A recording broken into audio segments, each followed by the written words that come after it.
Previously on Dandies in Danger. You are heading right towards the garden. It's incredibly weedy and overgrown. Daniel, as you are looking through this shrubbery and this undergrowth, you see a glint in the ground. This might be a wedding ring. Behind Daniel is a full specter of a woman facing away from you in a green dress. Oh my god. There is a bright green light emanating from underneath her bonnet. Daniel, run! But you manage to get back in, you get to the kitchen. Do you still have that ring? There is an engraving on the inside.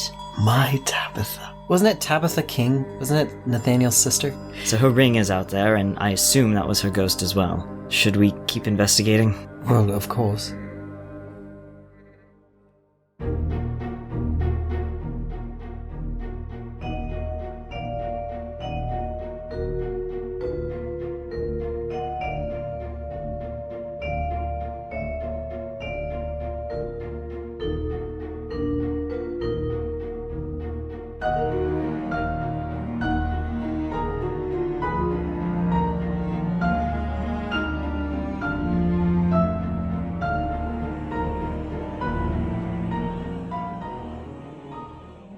Hi, my name is Eli, my pronouns are he, him, and I voice Zachery Wilkos. Hello, I'm Cass, pronoun she, her, and I voice Liam Bardsley. Hi, I'm Chess, he, she, they, and I voice Daniel Pritchard.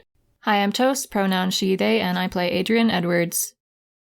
So we're going to pick up again with Zach and Daniel. I believe we left you two in the library, and I think, was it Zach, you were about to see if you could sniff out more of that ghostly sensation again, right? Yes. Fantastic. Go ahead and give me a roll for that. And you can add wisdom. 13. Okay. You don't actually feel anything. But with a mediocre success like that, I will say that you can hear conversation coming from the next room over, which would be the parlor. Okay. Yeah, he's interested. He's going to start wandering towards the parlor. Nice. Kind of motioning for Daniel to follow. It follows. The door is currently closed in between the two rooms. Do you want to march right in, or do you want to, listen at the door? Kind of want to just open it a crack and listen at the door. Should I make another roll for that? How, loud is it? Yeah. Can we hear through the... Do we have to open it? If Because what if it's like... Yeah, but if you... Yeah. That's so true. I'm just Zachary's hand is on the door handle, testing it, kind of very slowly, creaking it open. It's just rattling. No, Yeah, sorry, no. I'm just kidding. No, since you're just standing at the door, I can say you can either give me a witness roll, or I'm going to be kind and also remind you that you have witness tokens. Yeah, I was going to say, I was wait a minute. Yeah. Here you go. Just because it's been so long. Perfect. All right. So now you have one witness token left. You have used up one of them. You can actually hear a conversation happening on the other side of the doors, and you do recognize the voice as belonging to Mr. Edwin Flynn. You hear him in somewhat heated tones. He's not really trying to lower his voice, but you hear him saying, "I don't give a damn, you leech. All of society knows I'm a rake, and none of the men who actually matter care one whit who's in my bed on any given night. Go ahead, tell them. They'll laugh in your face." And then you hear some angry steps leading out, not towards your door, towards a different door in the room, and you hear a slam, and then you hear, since you used your witness token, I'm going to say you can hear a somewhat nervous breath of frustration on the other side of the door. And then further along, you hear Yeah. Oh shit. Zachary looks back at Daniel with his eyebrows raised I mean, Daniel didn't... It's not Daniel's witness, so Daniel probably heard, voices, but didn't hear the context. And so then he raises his own eyebrows in a questioning sort of, oh, juicy sort of way. T. This is Zachary. No, he quietly informs Daniel of what he just heard. Well, he is correct. No one's going to care. Oh, Zachary doesn't really know what to make of this, and things like this don't really interest him, so he had told Daniel and sort of went away from the door, maybe trying to keep seeing if he can sense anything. Does Daniel have any of his own ideas? I mean, I want to know who's trying to blackmail Edwin. Who thinks that's a good idea? Wait, so who said fuck? Wait, no, did we make that up? No, that was a joke. That was... Okay. That was a gaff, I'm sorry. That was a yoke 'em up. Okay. Yeah. But someone sighed. Mm-hmm. Yeah. Like they were kind of frustrated that didn't work. Mm-hmm. I assumed they were still in the room because Edwin left. You did hear steps leaving. Steps leaving. But it's not confirmed who left the room. if Or it was who Edwin sighed. Or who he was talking to. Yeah. There could be somebody else in the room with Edwin who just wasn't talking. Yeah. Wah! It's true. Like they're currently in the process of doing stuff. And then they were caught, and the guy's like, well, I'm going to blackmail you. And Edwin's like, Is there I don't fucking care. Is there a keyhole Ooh, that we can peek through? That's a good fucking question that I had not considered. There is, isn't there? Give it to me. I mean, it's these old houses. Give me the keyhole. You know what? Sure, why the fuck not? There's a keyhole. That's a good fucking question. Well done. Then Daniel, with his special eyes, I think he would probably lightly touch Zachery in that sort of like step aside sort of way, but gently. And then he leans his head down and he closes one eye and he peers through the keyhole. Go ahead and roll your d20 to take a look. Are you fucking kidding me? It's a 1. Oh, It's a one. He's like, step aside, and then he pokes his own eye out with the door handle.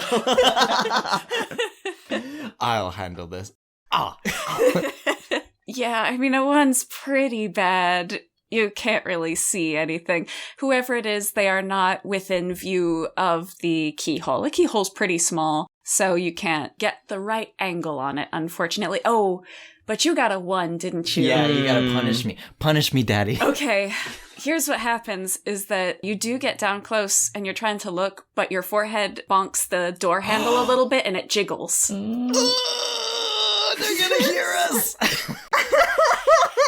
So now I'm gonna do a roll. Oh no!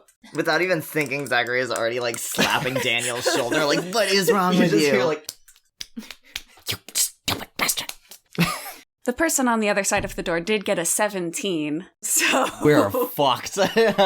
So what you do see is you see a figure. You can't see the face because you're low down on the door handle, so walking towards you, you see like a waistcoat midsection with a jacket sort of thing start walking towards your door. Can I tell anything about that? We're about to get discovered. I know, but in a split second, I can see like, oh, this person has a certain body type. Yeah, is and wearing a certain type of waistcoat. we saw I can that tell they're rich. I can tell their body shape. Edwin and Virginia were kind of matching, so I think Yeah. Daniel would recognize the outfit probably. In a split second, yeah. Here's what I'm gonna do.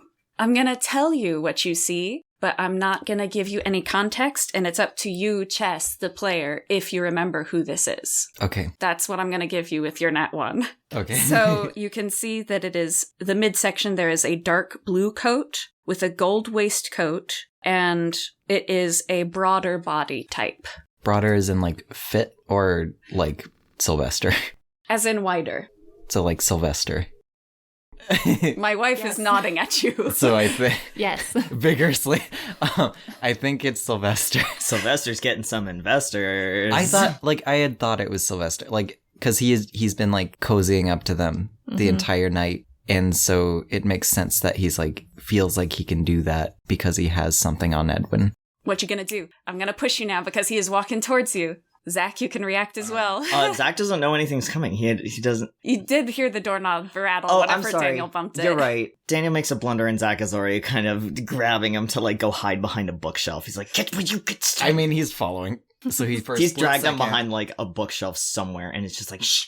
He's for a split second saw Sylvester coming at them and then is being dragged away from Zachery and goes wherever Zach wants him to go. Okay, so you're looking to go hide somewhere in the library. Yeah. Please, both of you, roll a d20 with disadvantage. This is so stupid. I got an 8. 5 with disadvantage. Okay.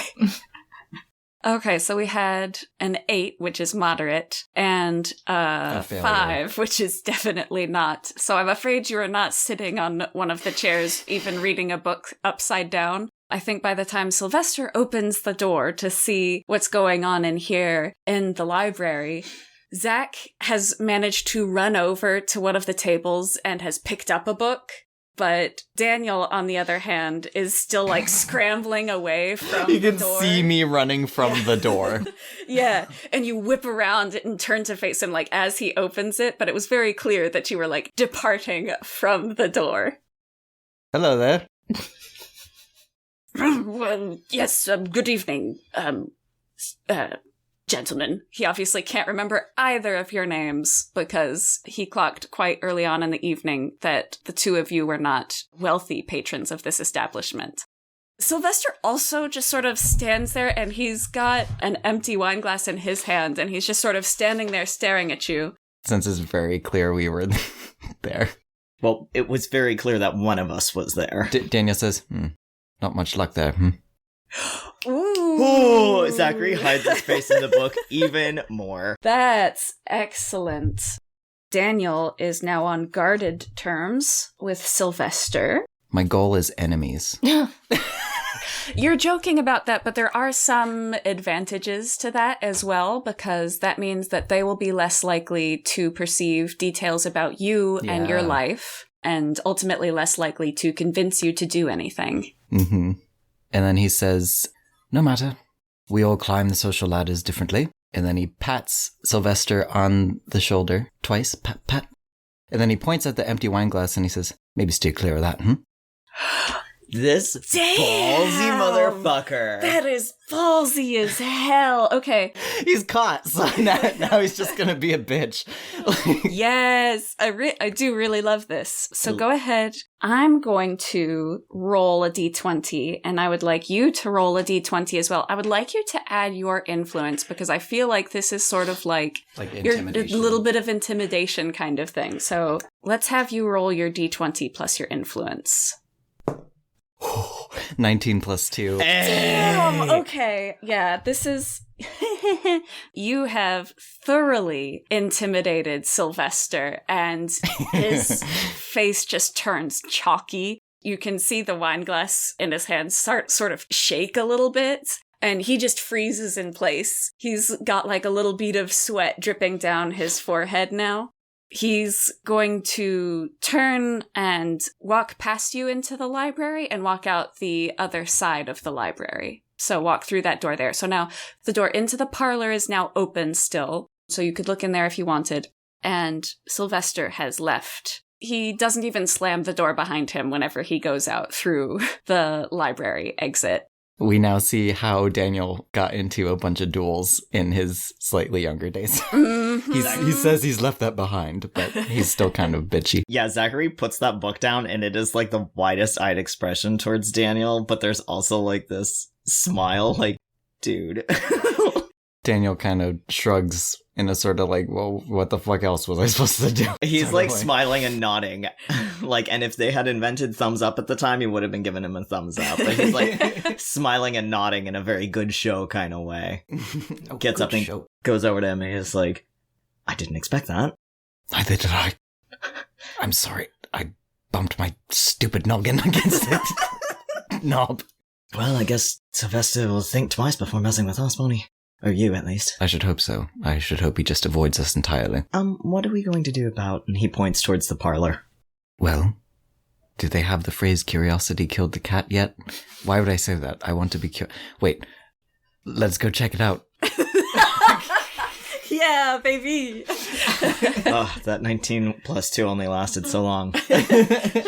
That's for intimidation, not for smoothness. Yeah, I mean, like, they could go check it out. Yeah, you walk in, and nearby there is a member of staff who is cleaning up in the parlor from where everybody had been, visiting earlier before dinner. It's one of the gentlemen who now moves around. Daniel, you would recognize him as the man that you startled in the doorway earlier. Oh, okay. Higher forehead. He's just sort of moving around the room, cleaning things. Zach, when he moves past you to clean something, you feel that very unpleasant brush, like a thread or a cobweb, trailing over your skin again whenever he walks past you. Okay, he's going to be a little more obvious, and now really, now that he's, there's that sensation again, I think I want him to really try and perceive what this is via any means of, magic or perception. Tell me what you'd like to do. You've got a few avenues. You've got regular old looking at him, as in like trying to figure out something about him as, if you're just looking at him, the man, I would say that's going to be rolling and you add wisdom. If you're looking at him trying to squint with your special magic eyes, I'm going to say you can add your arcane. If you want something really, really juicy, you can add give me your witness token. It's past the half hour now, so there is a limited amount of time to use your last token. Okay, you're right. Okay, so I'm going to use my special token. Okay. Describe to me how you approach this gentleman first, please. If his back is at all turned to Zachery, he is approaching from behind, or at least out of sight, or out of his peripherals in some manner, and just really giving it a good look. I think he's mostly trying to look like towards the neck of this man or towards the head. So the gentleman who's cleaning actually notices that you're behind him, but he sort of looks over his shoulder and then doesn't pay you any more mind. He doesn't try to address you or anything. He seems very nonplussed about your presence there. And he seems very unconcerned about you just being in his personal vicinity. He continues to dust things off. And so as you try to hone in on this feeling, it's very, very faint. It's just like trying to see a cobweb in a bright room. And so as you sort of retreat within yourself to get in touch with that magical sensation that you're familiar with and that has been a part of your life since you were young, you feel like this has the same sort of sensation as what you feel whenever you interact with ghosts. It feels like life and death. Okay, like some sort of, like obviously not a physical thread, but some sort of spiritual thread. Yeah. So are we saying that the feeling of magic and the feeling of ghosts are two different things, or is that just like that general feeling? Sorry, I know that's a weird esoteric question. No, yeah, I think I see what you're getting at. What I'm trying to differentiate is like, is this a spell, or can he sense if this is a really wide-ranged, like, possession? I will say, since we used your witness token, this doesn't feel like the possession that you felt at all when you've interacted with Adrian in any of his multiple possessions. It's not like that. Mm-hmm. You feel like it does have something to do with that thread sensation, and there is something about that thread that feels connected to life and death. Because you know what a ghost feels like, something that is a remnant of what was. This is also not exactly that either. It kind of makes you feel a little bit sick the more you think about it. You're already fully frightened, but it makes you feel a little bit queasy the more you interact with it because it feels alive and dead at the same time. He doesn't know what to make of that, and it is very unsettling, so he pulls out of the sensation and sort of takes a few steps back, and instead he goes back over to Daniel and he is just very, like, quiet. I don't know what Daniel's doing at this moment. Probably looking around, trying to see if there was literally anyone else in the room. There isn't, right? So he's just thinking about the situation, and he's thinking about Edwin and Sylvester. Daniel, will you accompany me? Sure. And Zachery sort of leads him out of the room and back to the library. And then he leads him out of the library, and he's trying to get him somewhere where he knows there aren't any mirrors or aren't any jewels or anything like that, which I think could be the stairwell. Which is very echoey, though. There's actually, well, you have the perfect spot. I can show you as you exit the library, which is number 8. That actually puts you underneath the grand stairs that lead up. And so for the time being, if you're in this little, like, it's not exactly a cupboard under the stairs. It's more like the size of a hallway, right? But there's no mirrors in here. You could close the door to the parlor, and you could close the door to the library and make sure that the door into the foyer is closed. And you've basically got like a little quiet spot there that you could talk. Oh, cool. Yeah, he does. He closes all those doors, and he turns back to Daniel and in a hushed whisper immediately explains what he feels, and then follows it up with, I think, and I know this is crazy, but I think I need to go back into that room that I described to you earlier with the sleeping or resting person. By Daniel's facial expression, you can tell that he really doesn't like that idea, but he thinks on it, and he's quiet for a bit. It is exceedingly dangerous, Zachery.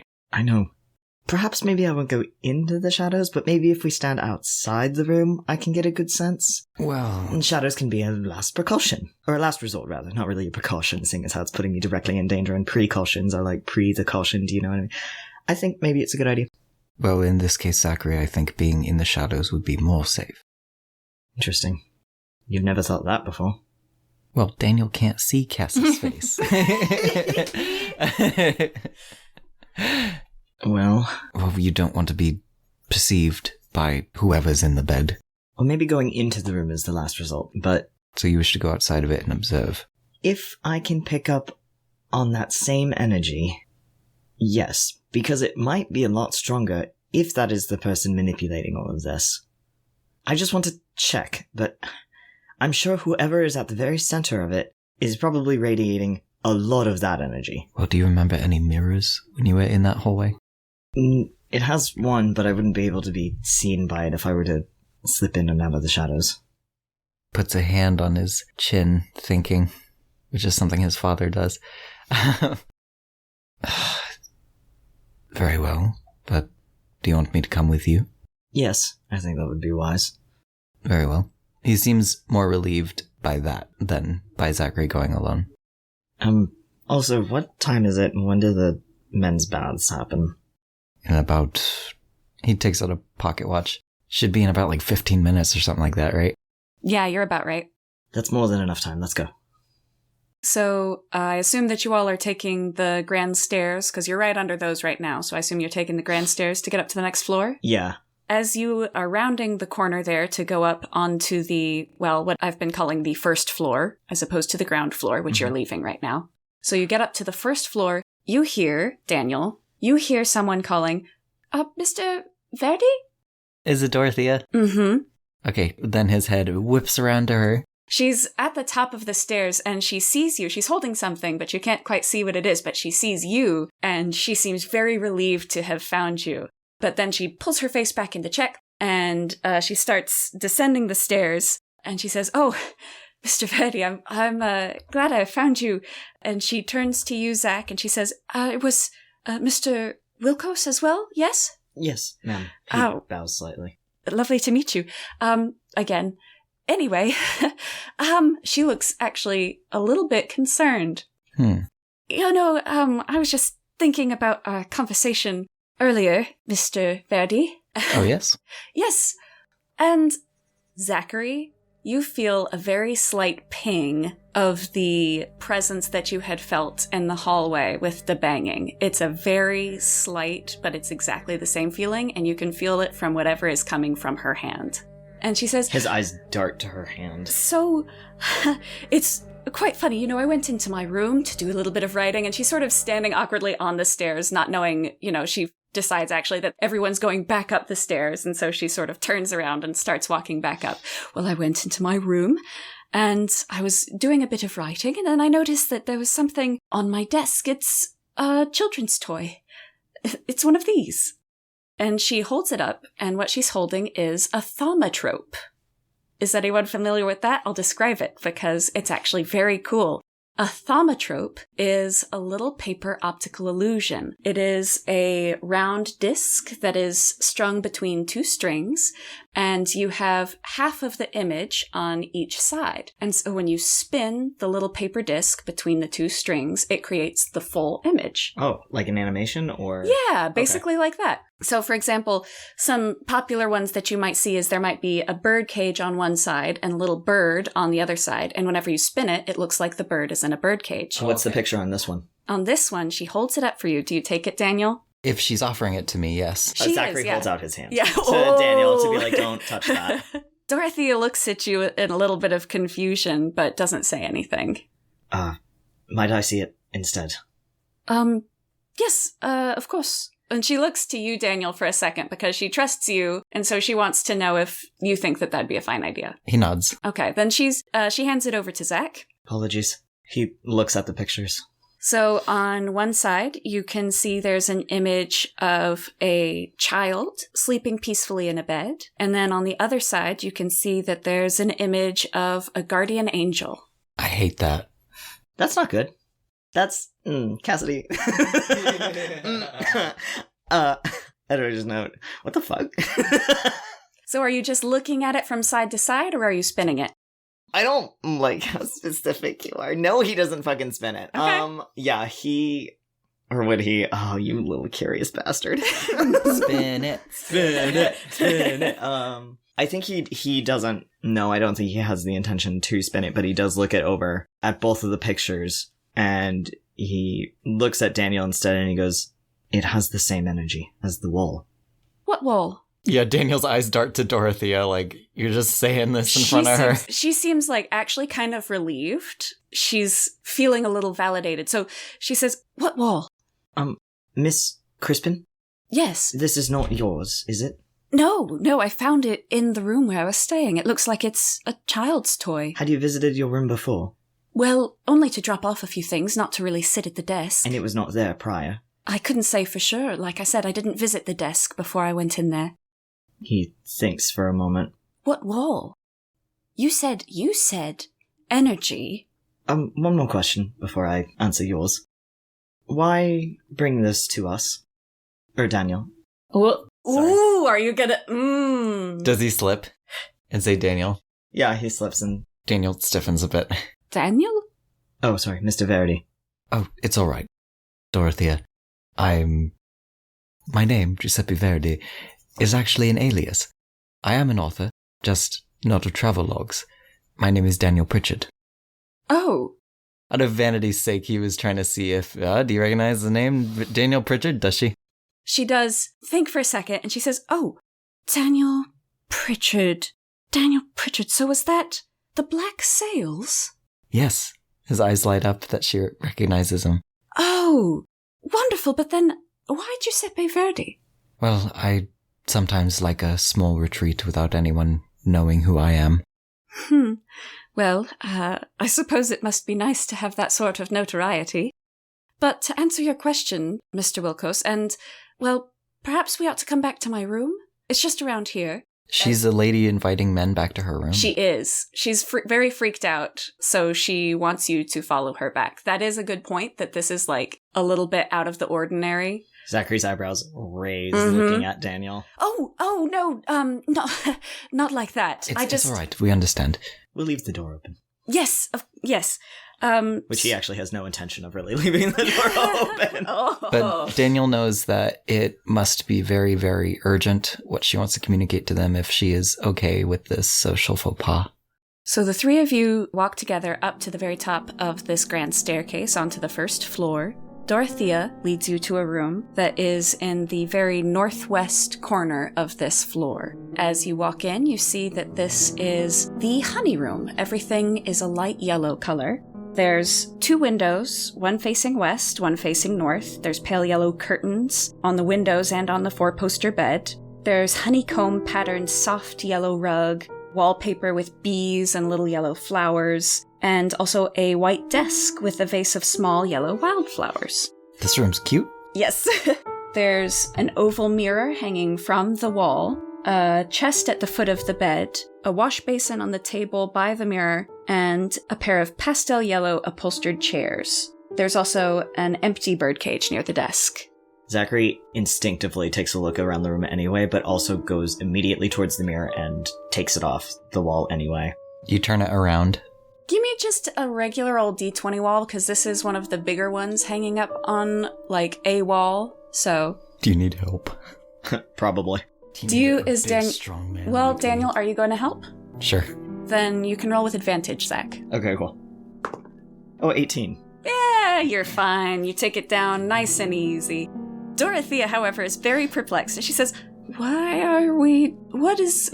Just a precaution. You two know something is going on. I knew it was right to come to you. You've mentioned ghosts, and I think something is happening. Hold on. It's not safe yet. Sorry. We'll explain everything. Just give us a moment. I'm so sorry. And he continues to scan the room for anything. You can go ahead and roll me with... add your wisdom. You got it. 20. Natural 20. Hell yeah. You can be quite confident now that there's no mirrors or gems in this room, now that you have presumably put the other mirror, like, face down on the floor or on the bed or something like that. Yeah, I did. He placed it face down on the bed. Okay. You can be quite confident now that there's nothing else in here. Are you going to leave the door open, or are you going to close it? No, Zachery peeks his head out, looks for anybody that might be watching, and actually closes the door. There's nobody around at the time, which is quite good for everyone's reputations. Yes. And then he turns back and he goes, sorry. Yes. Go on. You were saying. No, I think you should go first, because you all obviously know that something is happening in here, and you're acting very strangely. And I know you mentioned ghosts. She's looking at Daniel whenever she says this. You looked frightened when we came up the stairs. How astute. I was. And? Okay, we're not playing games. Stop flirting, Daniel. Yeah, Zachery looks at him like, oh my god. Okay, we're not playing games.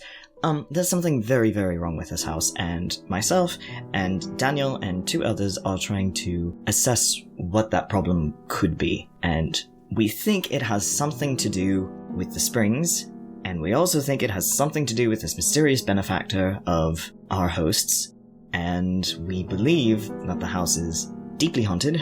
I have seen 2 hauntings thus far, and... She makes direct eye contact with you when you say that.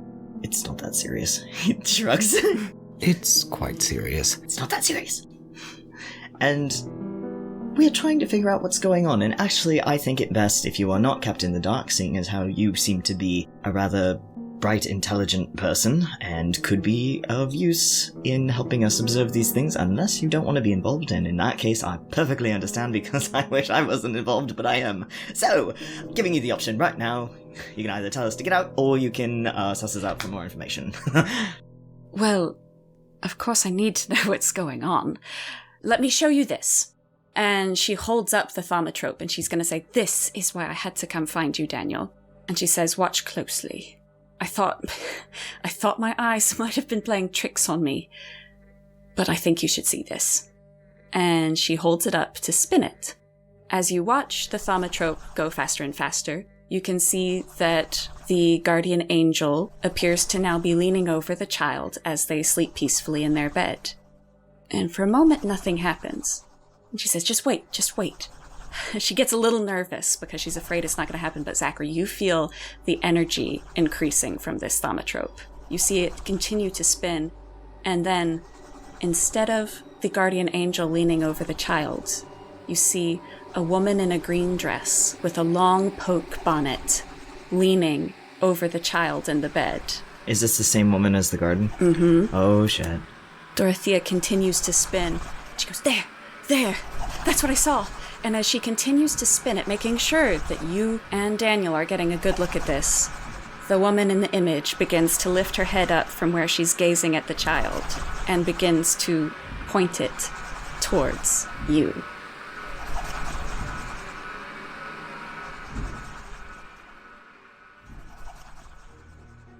Liked what you heard? Let us know by using hashtag #DandiesInDanger over on our Twitter, Insta, Tumblr, and TikTok in the listed links below.